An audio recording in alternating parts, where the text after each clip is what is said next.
Dan here for Blue Abroad, the preview for Carlton versus Fremantle this weekend. So it's a big game for Carlton coming off that week bye, where our record after the bye traditionally isn't our strongest suit. Just oscillating around the 42% mark, which many teams fall in that 40 to 50% category. Expecting a good performance from the boys this weekend though, after that wonderful performance against the Doggies where they fell short in the end. Odds are it's going to be an exciting tie. Both teams like to play football very direct.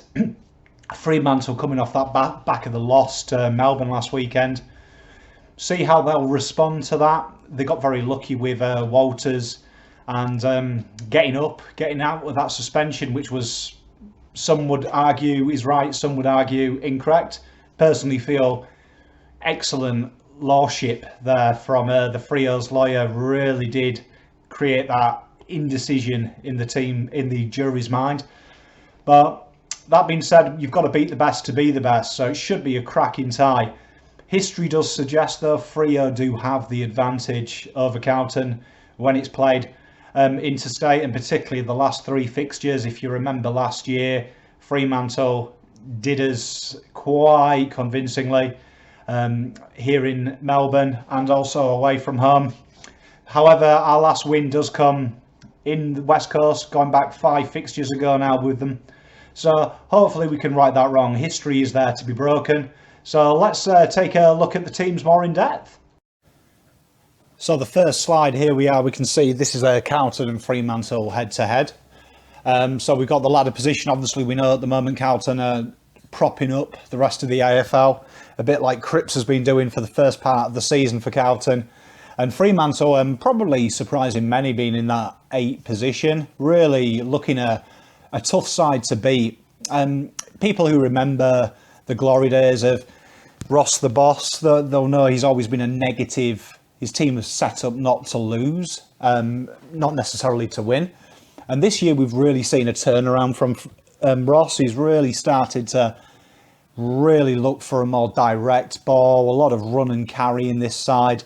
And that's kind of seen there in the points scored this year for them with 1,016. 100 more than Carlton. The rate we're going though, we should catch them because we've been goal free for David Teague. So it should be interesting to see how that stacks up, because there really is, as we covered in previous videos, between Teague and Bolton, there is a real improvement in that area.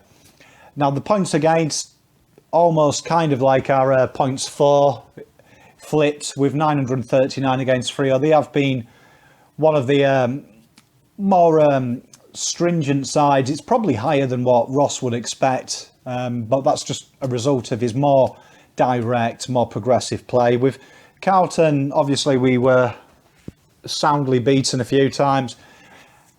1159, 1,159 points against. So you can see there's a bit of a 200, nearly a 200, just over a 200 margin there. Do I think this will take into account this game? I don't really feel, I don't think it's going to be a huge scoring fixture. Me personally, I think it's going to be quite a war of attrition, but these are just the stats. And as you can see, the form, 4 wins in 6 for Freo, kind of sandwiched between 2 losses.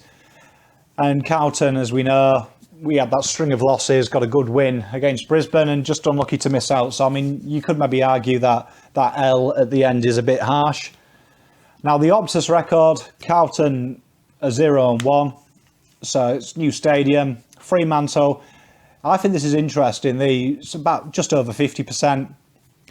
So this is by no means a stronghold for Fremantle. West Coast seem to have taken to Optus a little better. And we can see here the Optus points for, you've got 80 for Fremantle and 72 for Carlton, and 84 against versus 101. So obviously against the Eagles, that loss comes at 101 to 72. So I can't see, I think it will be around the 80 mark for Freo. I think that's their pass score there. So if we can keep that down below there, that's fantastic for Carlton. Now the quarter ones, now Fremantle have been traditionally start well and finish well.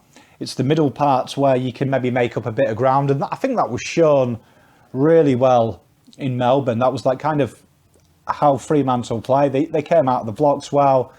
Melbourne probably got more than they deserved in quarter 2 and 3, and then they were really at that stage in the fourth that they could really press home their advantage. I thought it was a really good game, and I think Melbourne are kind of starting to mirror, well, we're mirroring how Melbourne play now, with more direct football, going through the corridor, looking for the switch. So I think with that 7 and 5, we're beating them in their middle quarters. I think that's where we do traditionally slow our way into the game. So I think that's really exciting for a Carlton fan. If I was sat watching, listening to me at home, that's where I think if we can keep that start, because our start is horrific, if we can keep that within a couple of goals, it's going to be really game on for Carlton, because we do seem to be a slow starting side. And that tallies up, which is quite interesting. Only one more game, really. 5 quarters, one more Fremantle have. So Carlton should really feel a bit, this isn't by any means a game that we can't win. There's signs there that say we can. Average win margin, obviously we've got a greater one. We've only had 2 of them, but when we have won pretty well. And the average loss margin, we know we don't have to delve into that. Fremantle, obviously, they're showing though that every game is traditionally very, very close. Now the TPI strength, not much in it in this one. You're talking one decent player, and this is based on my prediction just of the 22. That could change, but given what I'm hearing from Fremantle and where I think Carlton will be, I think that's about right. So it's showing it's a tough game. Now, there's something new that I haven't shown you before. This is the attacking rating and defensive rating. Sophisticated stat. This is done yearly on a game-by-game basis. And all it really does is, out of 2, rate a defence and an attack in a game situation. So it's saying that Fremantle's attack at the Optus, genuinely very strong, 1.1. So anything over 0.9 is there or thereabouts. So very strong home side, more home favoured. Don't travel as well, you see a different style of play. And 0.83 for Carlton, that's our attacking potency. And then the defence is almost neck and neck, so you can see it's really a case of which forwards have the edge. Anticipated score from TPI done based on 10,000 matchups is coming out as a 13-point victory for the Dockers. Whether I agree with TPI or not, I hope it's wrong. But it's saying, unfortunately, it thinks now Fremantle are going to get up. Now, if we go over to the next slide, let's have a look at the potential matchups that I expect to see. So we can see that the forward line, Cam McCarthy has passed his fitness test and is expected to be named, with Swikowski and Matera. Now, Matera has been in great form. And Plowman will be, I think Plowman will take him. And now Plowman did very well against Charlie Cameron. Charlie Cameron is probably one of the premium pockets in the comp. Matera, I wouldn't hold him as of yet in Charlie Cameron's regard. So I personally think that's a good matchup for Carlton.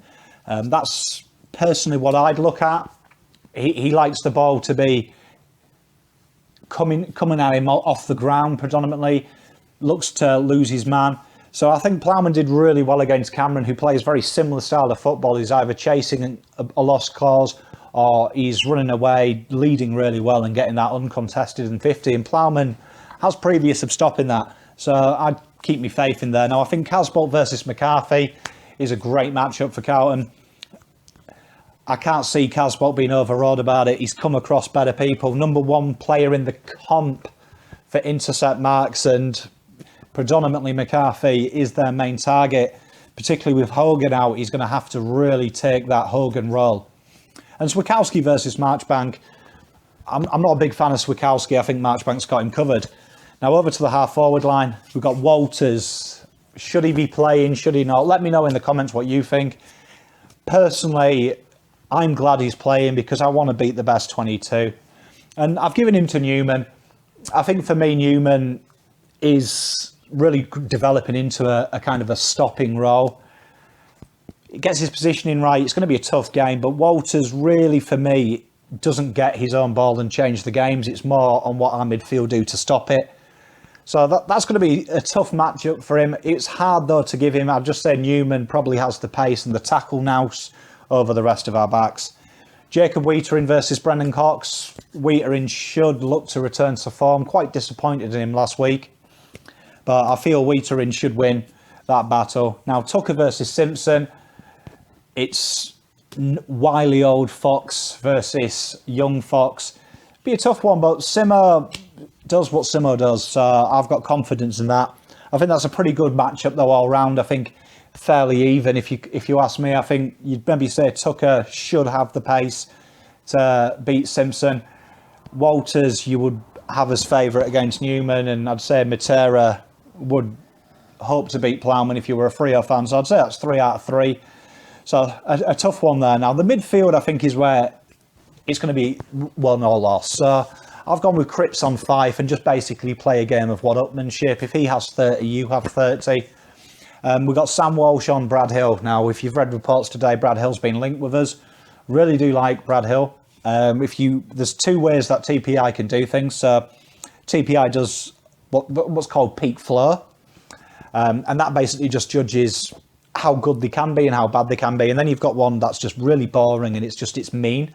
So Brad Hill actually sits in the top 2 players at Fremantle for consistency, and his peaks is 5th. So number 1 and 2 are Fife and Walters in peaks, and ratings wise it's 1 Fife and Hill 2. So really interesting there.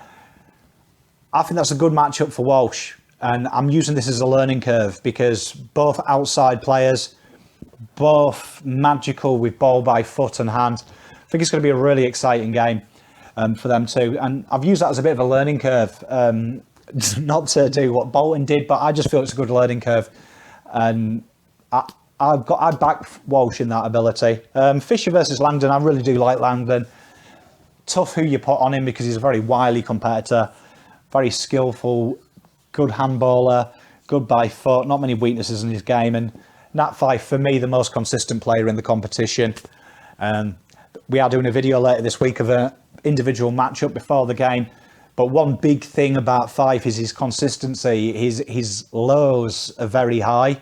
He doesn't peak and flow very much. And Cripper, captain fantastic.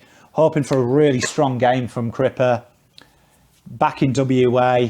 Really put on a show for the boys. I think Cripps will come out on top. That's my early doors prediction. Over to the forward line, we've got Gibbons, Kerno and Sam Petrovsky-Seaton starting on the half-forward flank up against Logg, Hughes and Blakely.